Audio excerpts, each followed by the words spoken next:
Well, it's taken me a week to get back into the swing of things, so let's do this one right. Last year, a movie came out about the making of the #1 best-selling Christian song of all time. Is it worth watching? Find out when I look at I Can Only Imagine on this week's Indy Christian Review.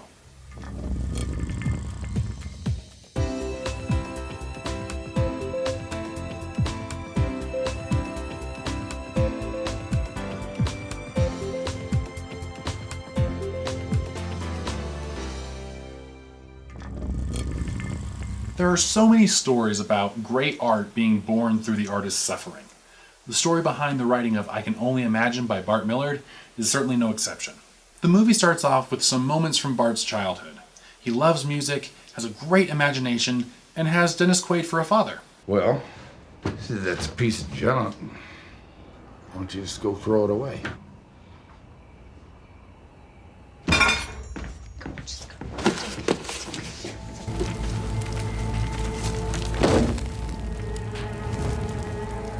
And that last part is not a good thing.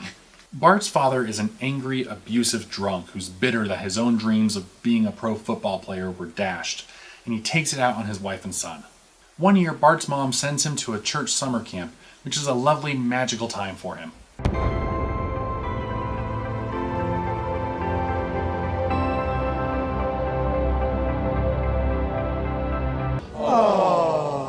When Bart gets back home, however, he discovers that his mom has finally had enough of his dad and has left, leaving Bart to be raised alone by his father. Years later, when Bart's in high school, a football injury dashes his dream of winning his dad's vicarious approval. He ends up joining the school glee club, where his gift for singing is discovered.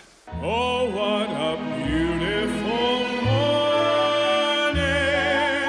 Oh, what a beautiful day. The rest of the movie follows Bart's journey as he joins up with the band, which they call Mercy Me, and sets out to make it big. We see their ups and downs, and their meeting with producer Scott Brickle, played by Trace Atkins, which gets them the contacts they need to break into the industry. Now, in addition to Bart's daddy issues, he's also got a massively inflated ego.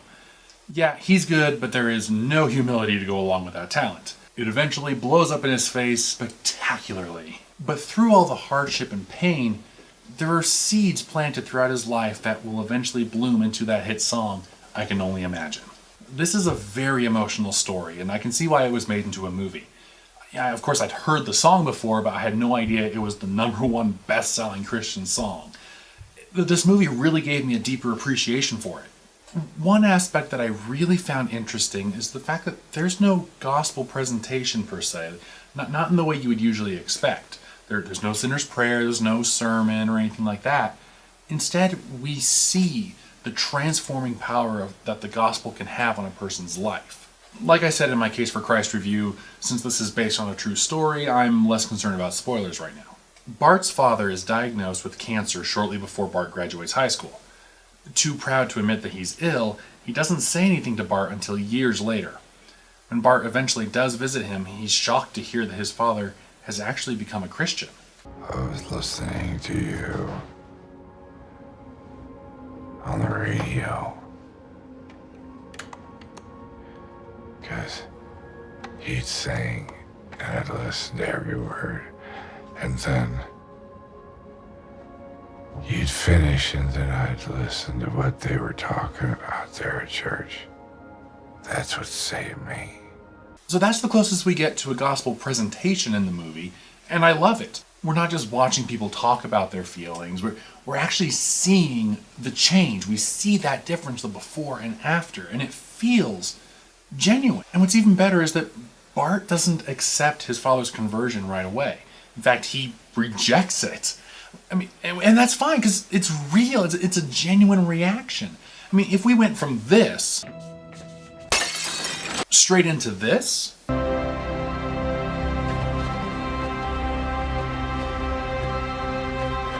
we'd all be rolling our eyes and bemoaning yet another cheesy fake Christian movie. But it does a great job showing Bart's struggle to forgive his father. And it's that forgiveness and reconciliation before his father dies that is the final push for him to write that incredible song. Another interesting thing is that we never really get to see Bart's conversion. We don't know how he became a Christian. Presumably it was at that summer camp and he was a kid, but effectively we only see Bart post-conversion, which is awesome because it gives us a rare cinematic example of a real flawed Christian. Bart makes mistakes. He treats people poorly. He's got ego issues. He's got daddy issues. He treats his girlfriend like garbage. I love that this film is a departure from what we normally see in Christian movies. Usually the main Christian character is the saintly victim of those around him. You know, the atheist professors, the bullies, the mocking co-workers. Sure, they may have some internal conflicts, but it all feels so sanitized and not their fault. Or we get the opposite extreme where we get these Christian movies that are trying so hard to be gritty and edgy, and they fall flat on their face because they don't know what they're talking about. I Can Only Imagine gives a refreshingly honest portrayal of real, imperfect, flawed people, and tells a beautiful story of reconciliation without excusing terrible life choices. So of course I definitely recommend this film if you haven't already seen it. It's brilliantly acted, well written, and it's just so refreshing. I was so happy when I found out that I Can Only Imagine grossed $85 million during its theatrical run, making it the top grossing indie film of 2018. After the success of God's Not Dead, I really despaired that Christians would never support a good Christian film in the theaters. So finding out its performance was definitely reassuring. And those really are the words that summarize this week for me. Reassuring and refreshing. Do we still have a long way to go? Sure. But it also seems like we've already come a long ways in these past few years. And seeing the kind of stuff that's on the horizon, I'm actually pretty hopeful. And here's a quick look at a couple Christian films that I've seen that are either in development or getting ready to come out here soon. I can't even find a girl on an app. An app, Jess. An app? Alex! No. What app? The swipey one. I'm genuinely interested. One of the What's apps. the app? Crosspaths. A little louder, friend. Crosspaths, Jess. It's Crosspaths. It might be a Bible pun. Because dating is kind of like Roman torture. I totally get it. The greatest of these is love. I think Paul also said if you stay single, it leaves more room to get closer to Jesus. Boom. Let me help you. I left you in a restaurant. I should have at least called. I'm lost. You could have called anyone to come pick you up, anybody from the firehouse, but you called me. Talk to me. You can't help.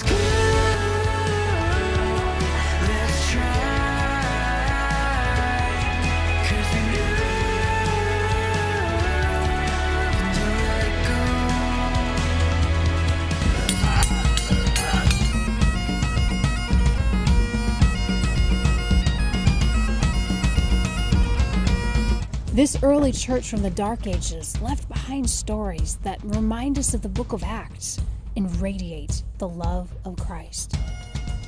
I wanted to learn their secrets, so I traveled to Ireland and Scotland. I walked back in time, uncovering this intense move of God in the Celtic lands and discovering how it impacts our church today. So, yeah.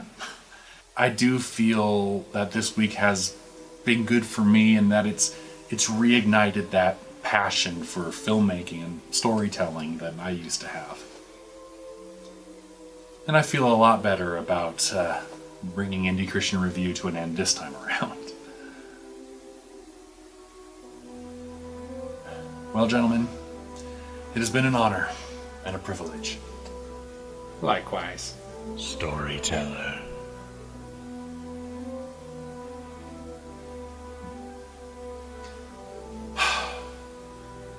I have missed this. And it is hard saying goodbye again. But for now, for this moment,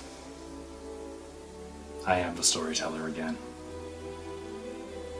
Thank you so much for watching. May God bless you, and may God bless independent Christian films.